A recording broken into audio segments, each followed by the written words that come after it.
Digital Bangladesh গড়ার প্রত্যয়ে যাত্রা শুরু করা বর্তমান সরকারের সিলেট বিভাগের সকল আসনের সংসদ সদস্যরা এক মঞ্চে দাঁড়িয়ে প্রতিজ্ঞাবদ্ধ হলেন আরেকবার। শনিবার বিকেল ৩টায় সিলেট ঐতিহাসিক রেজিস্ট্রি মাঠে ৩ মন্ত্রীসহ সাংসদরা সিলেট বিভাগকে সকল ক্ষেত্রে উন্নত বিভাগে রূপান্তরিত করার অঙ্গীকার ব্যক্ত করলেন।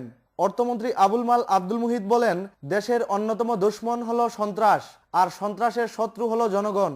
জনগণ সন্ত্রাসকে প্রতিরোধ করতে সরকারের পাশাপাশি কাজ করলে ভিশন 2021 সফল হবে অচিরেই।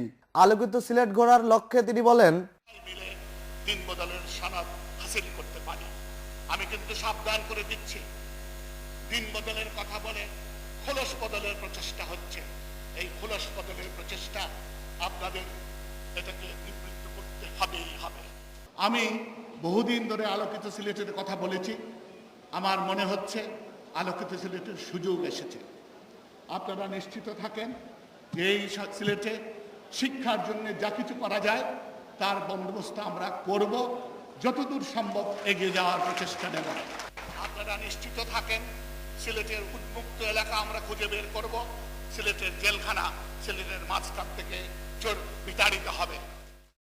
সিলেট সিটি কর্পোরেশনের আয়োজনে সিলেট বিভাগের সকল সাংসদদের সংবর্ধনা প্রদানের এই বিরল মঞ্চ ইতিহাস হয়ে থাকবে বলে অনেকে মন্তব্য করেছেন। সুনামগঞ্জ 5 আসনের সাংসদ মুহিবুর রহমান মানিক তার বক্তব্যে বলেন, সিলেটের নাগরিকদের জন্য শুধু নয়, সিলেটের কোটি মানুষের স্বার্থে আপনি একটা উদ্যোগ গ্রহণ করুন। অর্থমন্ত্রীর সহায়তা থাকলে আমার বিশ্বাস সিলেটের অনেক বিনিয়োগকারী আছে, তারা নিজ বিনিয়োগে সিলেট বিভাগকে আলোকিত করতে পারবে এবং শেখ হাসিনার যে টার্গেট প্রত্যেকটি গ্রামকে বিদ্যুতায়িত করা, সেই ব্যাপারে আপনিও মহিউদ্দিন চৌধুরীর মতো, আপনিও আওয়ামী লীগের অন্যান্য নেতৃত্বের মতো আপনিও অগ্রসর হন। আমি কথা দিচ্ছি, আমার এলাকার যারা ধনাঢ্য প্রবাসী ব্যক্তিরা আছে, যাদের টাকা অলস পড়ে আছে, আপনি যদি এই ধরনের উদ্যোগ গ্রহণ করেন, সর্বান্তকরণে আমার প্রবাসী ভাইয়েরা সেই উদ্যোগের সাথে একাত্ম হবে এবং আমরাও সিলেট অঞ্চলের প্রত্যেকটি গ্রামকে বিদ্যুতায়িত করতে পারবো। সংবর্ধনা অনুষ্ঠানে সিলেটের সর্বস্তরের নাগরিকবৃন্দ উপস্থিত ছিলেন। এমন আয়োজন আগামীতে সিলেটের উন্নয়নে ব্যাপক ভূমিকা পালন করবে বলে সিলেটবাসীর ধারণা। Abdul Alim Shah, Channel S News, Sylhet.